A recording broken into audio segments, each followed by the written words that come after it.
नमस्ते साथीहरू सबैजनालाई। म विकास, म सुदूरपश्चिमबाट। स्वागत छ सबैलाई यो मेरो 60 डेज क्यामेरा अगाडि बोल्ने च्यालेन्जमा। यो मैले किन बनाउँदैछु भन्दाखेरिमा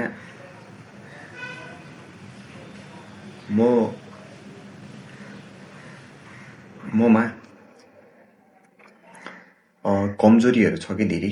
कस्तो भन्दाखेरिमा चाहिँ क्यामेरा अगाडि बोल्दै लाग्दा चाहिँ एकदम हैन बोल्नै नसक्ने, एकदम निराश हुने हैन, अनि कन्फिडेन्ट नै नभए जस्तो कि एकदम कन्फिडेन्ट नै हुँदैन कि बोल्ने अगाडि। अनि एकदम क्यामेरा अगाडि राख्यो भने पनि के बोल्ने अनि कसरी बोल्ने भन्ने कुराहरू हुन्छ कि। यदि त्यो राम्रो भइहाल्यो पनि मान्छेहरूले के सोच्ला है, के भन्ला, कस्तो ट्रोल गर्ला भन्ने कुराहरू एकदम मनमा डर हुने कि। त्यही भएर चाहिँ यो एकदम के कन्फिडेन्ट बिल्डअप गर्नको लागि चाहिँ मैले यो 60 डेजको च्यालेन्ज चाहिँ जुन ल्याएको छु र यो च्यालेन्जलाई चाहिँ मैले एकदम कन्सिस्टेन्टली पुरा पनि गर्नेछु र मलाई आशा छ कि यो 60 डेजको च्यालेन्ज होइन, अहिले चाहिँ अलिअलि बोलीहरू अड्किन सक्छ। यो भिडियोको उद्देश्य, यो भिडियो बनाउनुको उद्देश्य भनेको के हो भन्दाखेरिमा चाहिँ यो कमजोरी, अड्किने कमजोरी छ कि के बोलौँ, कसरी बोलौँ, कस्तो बोलौँ भन्ने कुराहरू हुन्छ नि त। एकदम बोलिहाल्यो भने बिचमै बोली नै अड्किने के हो, यो कमजोरी छ।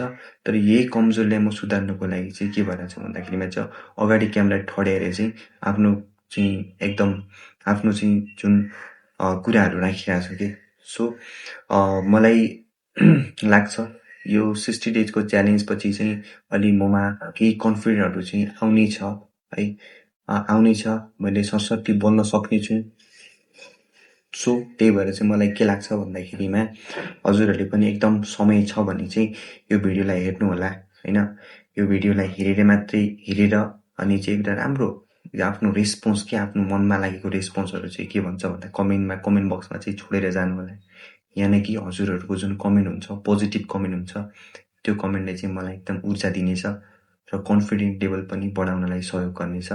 हस्त धन्यवाद। भेट्नेछौँ 60 डे च्यालेन्जको अर्को डे 2 पार्टमा है।